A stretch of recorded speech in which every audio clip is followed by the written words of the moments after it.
Alléluia, alléluia, alléluia. Amen. Je vous salue dans le nom puissant de notre Seigneur Jésus-Christ. Mon nom est Patrick Kamanzi, comme je vous l'avais dit dans la vidéo précédente. Aujourd'hui, je suis dans la joie de revenir auprès de vous, au devant de cette caméra, pour que je sois un outil que Dieu va utiliser pour te transmettre un message qui a pour thème « Ils ont sacrifié leur propre vie, eux dont le monde n'était pas digne. » Ils ont sacrifié leur propre vie, eux dont le monde n'était pas digne. Eux dont, de qui parle-t-on? Amen. On parle exactement des apôtres, nos aïeux qui nous ont précédés dans la foi, nos pères dans la foi, si j'ose le dire. Mes frères et sœurs, ils nous ont montré un exemple à suivre afin que nous aussi, nous puissions achever notre mission. La vidéo d'aujourd'hui, c'est une vidéo ou bien un message qui va te booster. Amen. Qui va te booster afin que tu puisses avoir encore, ou bien tu puisses encore demander à Dieu une foi qui dépasse la peur de la mort. Je répète, aujourd'hui, j'ose croire que ta prière aussi sera « Père, ô Dieu, donne-moi une foi qui dépasse la peur de la mort. » Un chrétien qui a une foi qui dépasse la peur de la mort, il va résister sur toute tentation qui peut venir attaquer sa foi. Je prie pour toi, je prie pour moi, pour que nous puissions avoir cette foi qui déplace les collines, comme la Bible nous le dit. Une foi qui dépasse, qui surpasse, qui dépasse la peur de la mort. Aujourd'hui, le monde est en train de nous montrer les choses matérielles, surtout aussi les choses qui peuvent détruire notre foi. Je t'encourage, mon frère, ne perds pas ta foi. Toi qui as commencé, il faut prier pour que tu achèves ta mission. Dans la vidéo précédente, on vous avait parlé du compte à rebours qui a commencé et que tout allait s'effondrer dans 1 heure. Si on avait parlé 1 heure, c'était juste un langage spirituel pour vous éveiller, pour vous signaler que Jésus est à la porte et que nous devons travailler pendant qu'il faisait jour. Aujourd'hui, nous sommes le 15 novembre 2025. Si on vous avait parlé d'1 heure, que tout va s'effondrer dans 1 heure, cela ne voulait pas dire que d'ici 1 heure, tout allait s'effondrer. Non, c'était juste un langage qui vous éveille pour vous montrer que les choses sont à l'allure qui nous mène vers une perdition, afin que vous puissiez savoir que tout peut s'effondrer à n'importe quel moment, car les signes que Jésus nous avait donnés se réalisent du jour au lendemain. Amen. Et aujourd'hui, la vidéo d'aujourd'hui, mes frères, c'est pour t'éveiller encore une fois de plus. Nous allons vous montrer, nous allons projeter une vidéo qui a un message qui nous fortifie, un message qui nous montre comment nos aïeux ont fini leur course. Sans plus tarder, je t'invite à suivre cette vidéo. Je sais que ça va booster ta foi au nom puissant de Jésus-Christ. C'est ça le message principal d'aujourd'hui. Les 12 apôtres de Jésus-Christ étaient des hommes simples issus de divers milieux, y compris des paysans, des pêcheurs et des artisans. Ils ont tout abandonné pour suivre leur maître et ont été témoins de la résurrection de Jésus. Ils ont été appelés à répandre l'évangile à travers le monde. Cependant, leur mission ne s'est pas déroulée sans difficulté. Persécutés et martyrisés pour leur foi, ils ont sacrifié leur vie par amour pour le Christ. Leur mort ne fut pas le fait de cause naturelle. Chacun d'eux offre un témoignage poignant de leur loyauté envers leur maître et illustre l'extrême cruauté que l'humanité peut infliger à ceux qu'elle considère comme ses ennemis. Contrairement à ce que certains pourraient penser, les apôtres n'ont pas connu des fins communes. Leurs vies et leurs morts sont entourées de controverses et de récits mystérieux, parfois macabres. Dans cette vidéo, nous explorerons en détail les témoignages enregistrés dans la Bible, ainsi que les informations rapportées par l'Église et les historiens. Je vous invite à vous abonner à la chaîne, à cliquer sur le bouton « J'aime » et à regarder cette vidéo jusqu'à la fin pour découvrir l'histoire fascinante des 12 apôtres de Jésus. C'est parti. Simon-Pierre, souvent reconnu comme le chef des apôtres, a mené une vie dévouée à la prédication de l'Évangile. Après la Pentecôte, Il est devenu un pilier de la première église à Jérusalem, s'adressant courageusement à la foule pour parler de Jésus, malgré les risques de persécution. Sa foi l'a conduit à voyager, propageant le message du Christ, jusqu'à ce que son chemin le mène à Rome. Sous le règne de l'empereur Néron, un persécuteur notoire des chrétiens, Pierre a été arrêté. La tradition rapporte que Pierre a été crucifié à Rome, vers l'an 64 après Jésus-Christ, sous le règne de Néron. Conformément à son humilité et à son sentiment d'indignité de mourir de la même manière que son Seigneur, il aurait demandé à être crucifié la tête en bas. Sa mort marque non seulement un témoignage de sa foi inébranlable, mais aussi le début d'une série de martyrs parmi les apôtres, illustrant leur engagement jusqu'à la fin. Cette fin tragique de Pierre sert de puissant rappel de la persévérance et du sacrifice. Sa vie et sa mort témoignent de la profondeur de sa conversion et de son engagement envers l'enseignement de Jésus, démontrant une foi qui dépasse la peur de la mort. Poursuivons notre récit avec Jean le frère de Jacques, également connu sous le nom de Jean l'évangéliste. Contrairement à ses frères apôtres, la fin de Jean se distingue par son absence de martyr, bien que sa vie n'ait pas été exempte de souffrances et d'épreuves. Jean, l'un des plus proches disciples de Jésus, est l'auteur présumé de l'évangile de Jean, de 3 épîtres et du livre de l'Apocalypse. Après la résurrection de Jésus et la descente du Saint-Esprit à la Pentecôte, Jean a joué un rôle crucial dans l'établissement de l'Église primitive, particulièrement à Jérusalem et en Asie mineure. La tradition rapporte que, sous le règne de l'empereur Domitien, Jean fut arrêté et déporté sur l'île de Patmos, où il reçut les visions qu'il consigna dans le livre de l'Apocalypse. Contrairement à ses compagnons apôtres, Jean aurait survécu à une tentative d'exécution par empoisonnement, un miracle qui témoigne de sa protection divine. Finalement, Jean aurait été libéré et aurait passé ses dernières années à Éphèse, en Turquie actuelle, où il continua son œuvre d'évangélisation, d'enseignement et de rédaction, jusqu'à sa mort naturelle à un âge avancé, vers la fin du 1er siècle. Il est le seul parmi les 12 apôtres à ne pas avoir été martyrisé, symbolisant la diversité des chemins que peuvent emprunter les serviteurs de Dieu. La vie et la fin de Jean l'évangéliste rappellent l'importance de la fidélité et de la persévérance dans la foi, même en l'absence de martyrs. Son héritage perdure à travers ses écrits, qui continuent d'inspirer et de guider les chrétiens à travers le monde. Jacques le Majeur. Jacques, fils de Zébédée, également connu sous le nom de Jacques le Majeur pour le distinguer de l'autre Jacques, fils d'Alphée. Jacques, fils de Zébédée et frère de Jean, faisait partie du cercle restreint des disciples de Jésus, présents lors d'événements clés tels que la transfiguration et l'agonie de Jésus au jardin de Gethsémani. Comme son frère, il a répondu sans hésitation à l'appel de Jésus, laissant derrière lui sa vie de pécheur pour suivre le chemin de Dieu. Le livre des Actes des Apôtres nous informe que Jacques fut le premier des apôtres à être martyrisé, vers l'an 44 après Jésus-Christ, sous le règne d'Hérode Agrippa Ier, petit-fils d'Hérode le Grand. Hérode Agrippa, cherchant à plaire aux Juifs, ordonna l'exécution de Jacques par l'épée, faisant de lui le premier des 12 apôtres à verser son sang pour sa foi en Jésus-Christ.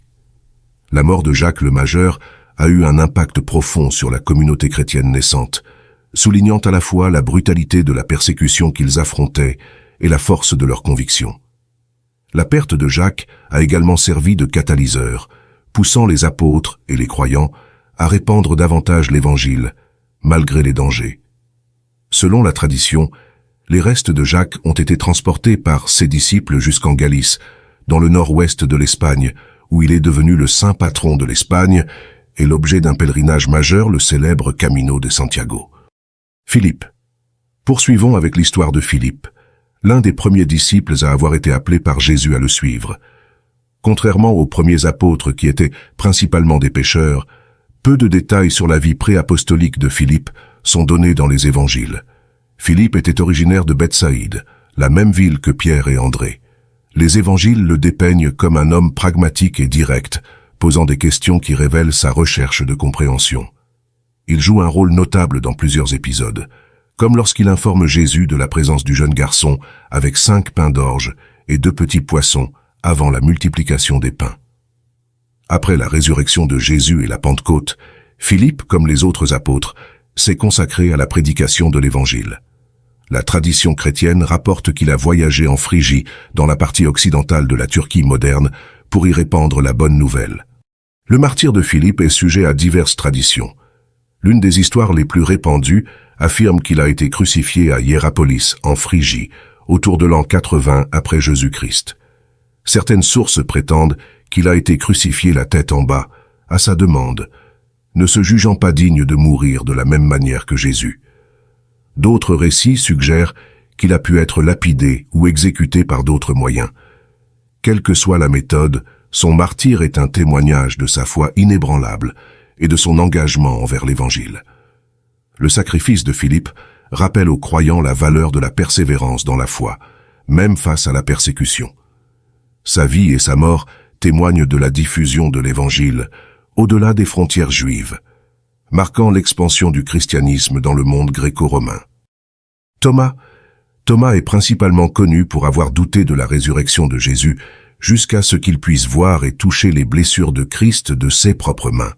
Cette expérience transforma sa foi, le propulsant à proclamer Jésus comme « mon Seigneur et mon Dieu », un moment clé qui souligne la reconnaissance de la divinité de Jésus par ses disciples.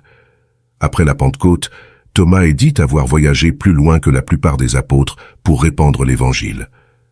La tradition le place en route vers l'Est, jusqu'en Inde, où il aurait travaillé à établir la communauté chrétienne parmi les populations locales.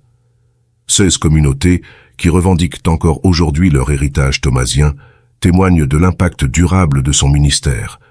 Le martyre de Thomas est aussi un récit de courage et de dévouement.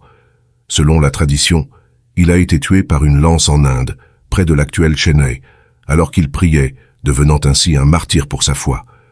La façon dont Thomas a embrassé son destin montre sa transformation d'un sceptique en un croyant fervent, prêt à verser son sang pour le Christ. Sa sépulture, connue sous le nom de la tombe de saint Thomas, est devenue un site de pèlerinage pour les chrétiens du monde entier, rappelant l'ampleur de son voyage et l'universalité du message qu'il a porté.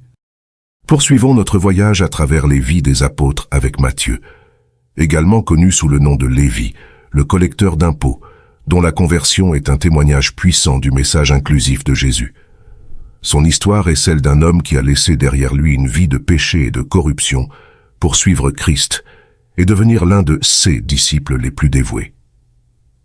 Avant sa rencontre avec Jésus, Matthieu travaillait comme collecteur d'impôts à Capernaum, une profession méprisée par les Juifs de l'époque pour sa collusion avec les occupants romains et son association fréquente avec la fraude et l'extorsion. L'appel de Jésus « Suis-moi » marque un tournant radical dans sa vie, illustrant la grâce de Dieu capable de transformer les cœurs et les destins. Matthieu est traditionnellement crédité de la rédaction du premier évangile, qui porte son nom. Son récit, écrit principalement pour un public juif, met l'accent sur la manière dont Jésus accomplit les prophéties de l'Ancien Testament, établissant un pont entre l'Ancienne et la Nouvelle Alliance. La mission d'évangélisation de Matthieu l'a conduit, selon diverses traditions, à prêcher dans plusieurs pays, dont l'Éthiopie, la Macédoine, la Syrie et la Perse. Son zèle pour l'Évangile l'a exposé à de nombreuses souffrances, et finalement au martyre. Bien que les détails de son martyre varient selon les sources, il est largement accepté que Matthieu a été tué en raison de sa foi. Une des traditions les plus répandues affirme qu'il a été transpercé par des lances en Éthiopie, une autre qu'il a été brûlé vif, tandis qu'une troisième suggère qu'il a été décapité. Quelle que soit la manière, sa fin témoigne de son engagement indéfectible envers l'Évangile de Christ. Continuons notre exploration avec Barthélemy, aussi connu sous le nom de Nathanaël dans les évangiles de Jean. Son histoire est celle d'un homme qui, dès le début, a montré une grande intégrité et une sincère quête de vérité. Jésus même le décrit comme un véritable Israélite, en qui il n'y a point de fraude. La conversion et le ministère de Barthélemy témoignent de la capacité de la foi à transcender les doutes et à révéler la profondeur de la vérité divine. Barthélemy est souvent mentionné dans les listes des apôtres, mais les détails de son ministère après la Pentecôte sont principalement préservés par la tradition chrétienne. Selon ces traditions, il aurait évangélisé dans plusieurs régions, y compris l'Inde, l'Arménie, l'Éthiopie et la Mésopotamie, apportant l'évangile à des peuples divers et affrontant souvent une forte opposition. La mission de Barthélemy en Arménie est l'une des plus célèbres, où il aurait converti le roi Polybius au christianisme. Cependant, cette conversion n'a pas été sans conséquences, La tradition rapporte que l'envie de certains membres de la cour royale a conduit à sa mort. Il est dit qu'il a été dépecé vivant et, selon certaines traditions, décapité. Ce acte de cruauté illustre l'extrême hostilité que les apôtres ont dû affronter en portant leur message de paix et de salut. La dépouille de Barthélemy aurait ensuite été transportée et enterrée à plusieurs endroits, avec des reliques attribuées à ce jour dans diverses parties du monde chrétien. Continuons avec l'histoire de Jacques, fils d'Alphée, souvent appelé Jacques le mineur pour le distinguer de Jacques, le fils de Zébédée. La distinction entre les deux Jacques dans les évangiles et les actes des apôtres reflète la présence de noms communs au sein du groupe des 12, nécessitant des surnoms ou des identifications supplémentaires. Le ministère de Jacques le mineur, bien que moins documenté dans le Nouveau Testament, joue un rôle crucial dans l'établissement de l'Église primitive. Jacques est présenté comme un homme de foi profonde et discrète, son héritage spirituel étant souvent éclipsé par celui des figures plus dominantes parmi les apôtres. Cependant, sa présence constante aux côtés de Jésus, et plus tard au sein de l'Église primitive à Jérusalem, témoigne de son engagement et de son dévouement à la cause du Christ. Les détails de son apostolat et de sa mission sont principalement préservés par la tradition chrétienne. Jacques le mineur est dit avoir prêché en Judée et dans les régions avoisinantes, contribuant à la fondation des premières communautés chrétiennes avec un zèle discret mais efficace. Concernant son martyre, les récits varient, mais la tradition la plus répandue indique qu'il a souffert le martyre à Jérusalem.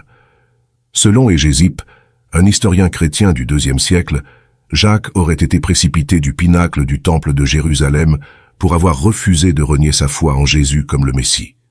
Survivant à la chute, il aurait été lapidé et finalement achevé à coups de massue.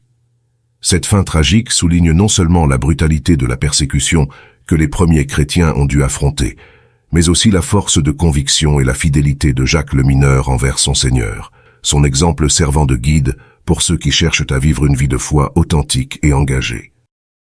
Simon le Zélote, également connu sous le nom de Simon le Cananéen, son surnom, le Zélote, pourrait indiquer son appartenance préalable à un groupe juif fervent, connu pour son zèle nationaliste et sa résistance à l'occupation romaine. La conversion et le ministère de Simon témoignent du pouvoir unificateur de l'Évangile, capable de transformer des cœurs et des esprits venant de milieux très divers. Peu de détails sur la vie personnelle de Simon et son ministère avant et après son appel par Jésus sont disponibles dans les Évangiles. Cependant, son inclusion parmi les apôtres souligne l'ouverture et la diversité du groupe initial formé par Jésus, allant des pêcheurs et collecteurs d'impôts à des membres de mouvements politiques radicaux. Après la résurrection de Jésus et la Pentecôte, Simon, comme les autres apôtres, a consacré sa vie à la prédication de l'Évangile. La tradition chrétienne rapporte qu'il a voyagé dans diverses régions pour diffuser la bonne nouvelle, notamment en Égypte, en Afrique du Nord, puis en Grande-Bretagne, et peut-être jusqu'en Perse, souvent en compagnie de Jude Thaddée. Concernant son martyre, les récits varient selon les sources. Une tradition soutient que Simon a souffert le martyre en Persie, où il aurait été tué pour sa foi, souvent associé à Jude Thaddée dans ses récits de martyr. Selon une version, il aurait été scié en deux, un mode d'exécution particulièrement brutal, reflétant la dure réalité de l'opposition aux premiers missionnaires chrétiens. Poursuivons avec l'histoire de Jude Thaddée, souvent simplement appelé Jude, pour le distinguer de Judas Iscariote, le traître de Jésus. Jude est reconnu pour être l'un des apôtres les plus énigmatiques, en partie à cause de la brièveté des mentions le concernant dans le Nouveau Testament. Cependant, sa lettre, incluse dans le canon biblique, offre un aperçu de sa profondeur théologique et de son ardent désir de défendre la foi face aux fausses doctrines. Jude est présenté dans les évangiles comme l'un des frères de Jésus, terme qui, selon les interprétations, pourrait signifier un cousin ou un parent proche, reflétant les usages linguistiques de l'époque. Il est l'auteur de l'épître de Jude, un texte qui exhorte les chrétiens à demeurer fermes dans la foi et à lutter pour la vérité face aux enseignements corrompus. La mission apostolique de Jude l'a mené à prêcher dans des régions telles que la Syrie, la Mésopotamie et la Perse, souvent en compagnie de Simon. Leur ministère conjoint a été marqué par un effort pour établir des communautés de croyants dans des territoires souvent hostiles au message chrétien. Selon certains écrits, Jude aurait été tué à la hache ou à la massue en Perse, une indication de la brutalité de la persécution contre les premiers chrétiens. Son sacrifice ultime est un témoignage poignant de son engagement inébranlable envers l'Évangile. Matthias. Après la trahison et le suicide de Judas Iscariote, les apôtres se sont trouvés réduits à 11. Pour restaurer le nombre symbolique de 12, qui représente les 12 tribus d'Israël, ils ont choisi Matthias par tirage au sort, comme rapporté dans les Actes des Apôtres. Matthias était l'un des disciples qui avait suivi Jésus depuis son baptême par Jean jusqu'à son ascension, ce qui en faisait un témoin privilégié de sa vie, de ses enseignements et surtout de sa résurrection. Bien que le Nouveau Testament ne fournisse pas de détails supplémentaires sur le ministère de Matthias après sa sélection, la tradition chrétienne et les écrits apocryphes offrent quelques aperçus de son apostolat. Il est dit qu'il a prêché l'Évangile dans les régions du Cappadoce et de la Caspienne, parmi d'autres, avec un zèle qui reflète son engagement à diffuser le message de salut de Jésus-Christ. Le martyre de Matthias n'est pas uniformément rapporté par les sources anciennes. Certaines traditions affirment qu'il est mort de vieillesse après un long et fructueux ministère, tandis que d'autres soutiennent qu'il a été martyrisé pour sa foi. Une version de son martyre le décrit comme ayant été lapidé, puis décapité, bien que le lieu précis de son martyre varie selon les récits.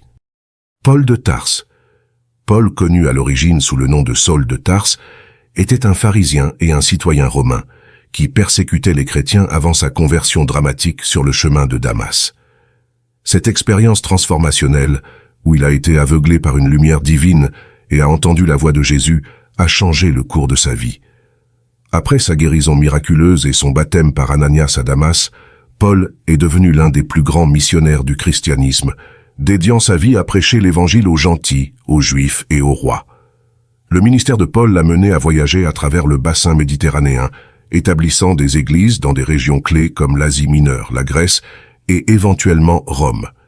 Esseuse épîtres, adressées aux communautés chrétiennes qu'il a fondées ou visitées, constituent une part significative du Nouveau Testament et continuent d'influencer la théologie chrétienne. La fin de la vie de Paul est marquée par son arrestation à Jérusalem, son emprisonnement à Césarée, puis son transfert à Rome pour y être jugé comme citoyen romain. Selon la tradition chrétienne, Paul a été décapité à Rome sous le règne de Néron, aux alentours de 64-67 après Jésus-Christ, devenant ainsi un martyr de la foi qu'il avait autrefois persécuté. Nous voici arrivés à la fin de notre voyage à travers les vies extraordinaires des apôtres, ces piliers sur lesquels repose l'édifice du christianisme. Leurs histoires, empreintes de foi, de courage et de dévotion, nous rappellent non seulement l'importance de leurs enseignements, mais aussi la force transformatrice de l'Évangile dans la vie de ceux qui choisissent de suivre ses préceptes. Chaque récit apporte sa lumière sur les diverses facettes de la mission chrétienne, illustrant comment, malgré les obstacles et les persécutions, la parole de Dieu a continué à se répandre à travers le monde. Ce témoignage de foi, d'espoir et d'amour inconditionnel continue d'inspirer et de guider les croyants dans leur chemin spirituel. Nous espérons que cette série vous a enrichi et encouragé dans votre propre foi. Que vous soyez à la recherche de réponses, de confort ou d'inspiration, souvenez-vous que l'histoire de ces hommes illustres est un témoignage vivant de la puissance de la foi et de l'amour divin. Si vous avez apprécié cette série et souhaitez explorer davantage d'histoires fascinantes issues de la Bible, de l'histoire de l'Église, n'oubliez pas de vous abonner à notre chaîne. Votre soutien nous permet de continuer à produire du contenu qui éclaire, inspire et nourrit l'âme. N'oubliez pas également d'activer la cloche de notification pour ne manquer aucune de nos prochaines vidéos. Votre engagement et votre curiosité pour ces récits anciens mais intemporels nous encouragent à poursuivre notre mission de partage et d'exploration de la foi chrétienne. Merci d'avoir voyagé avec nous à travers les vies des apôtres. Que leur exemple vous inspire à vivre votre foi avec autant de courage et de dévotion. À bientôt pour de nouvelles aventures spirituelles. Amen, amen, amen. Lisons la parole de Dieu dans Hébreux chapitre 11, on peut commencer par le verset 36. D'autres subirent de moqueries et le fouet, les chaînes et les prisons, nos aïeux. Et toi, chrétien d'aujourd'hui, tu veux que tout te soit doux. Non. nos aïeux, ils ont subi beaucoup de choses à cause de l'évangile. C'est-à-dire que nous aussi, nous pouvons prier à Dieu, Seigneur, donne-nous la force qui dépasse la peur de la mort au nom de Jésus-Christ. D'autres, non, ils furent lapidés, sciés, torturés. Ils moururent, tués par l'épée. Ils allèrent ça et là, vêtus de peaux de brebis et de peaux de chèvre, dénués de tout, persécutés, maltraités. 38. Eux dont le monde n'était pas digne, le titre du message d'aujourd'hui. Errant dans les déserts et les montagnes, dans les cavernes et les antres de la terre. 38. Tous ceux-là, à la fois desquels a été rendu témoignage, n'ont pas obtenu ce qui leur était promis. 40. Dieu ayant en vue quelque chose de meilleur pour nous, afin qu'ils ne parvinssent pas sans nous à la perfection. C'est-à-dire que même si ils ont subi tout ce qu'ils ont subi, ils ont achevé leur course à leur temps, ils nous attendent, afin que nous tous, nous puissions parvenir à la perfection par la grâce de Dieu. Quel message! Un message vraiment très puissant. Mes frères, je crois que c'est votre occasion aussi de recevoir Jésus-Christ comme Seigneur et Sauveur. Ce message n'était pas pour une autre personne. Dieu a permis que tu puisses l'entendre, afin que tu puisses aussi avoir une relation personnelle avec ton Seigneur, ton Créateur. Si tu le veux, bien sûr, tu peux répéter après moi cette prière. Éternel mon Dieu, mon roi, je viens au-devant de toi. Je reconnais que je suis pécheur. Oui, je suis pécheur. Je te demande pardon pour tous les péchés que j'ai commis. Je te reçois aujourd'hui comme mon Seigneur et Sauveur. Pardonne mes péchés et inscris-moi dans le livre de vie. À partir d'aujourd'hui, je suis ton Fils, tu es mon Père. Au nom puissant de Jésus-Christ, j'ai ainsi prié. Amen. Que Dieu te bénisse abondamment. Si vraiment tu l'as fait avec un cœur aimant, que Dieu te bénisse et qu'il t'assiste, qu'il te guide, qu'il te fasse grandir, afin que toi aussi, demain et après-demain, tu puisses amener beaucoup de gens à Jésus-Christ. Seigneur, nous te disons merci parce que tu as été avec nous dans ce message. Que tu continues à nous bénir, à bénir ton peuple sous la puissance et le feu du Saint-Esprit. C'est dans le nom puissant de Jésus-Christ que nous avons ainsi prié. Amen. Bye bye, à la prochaine.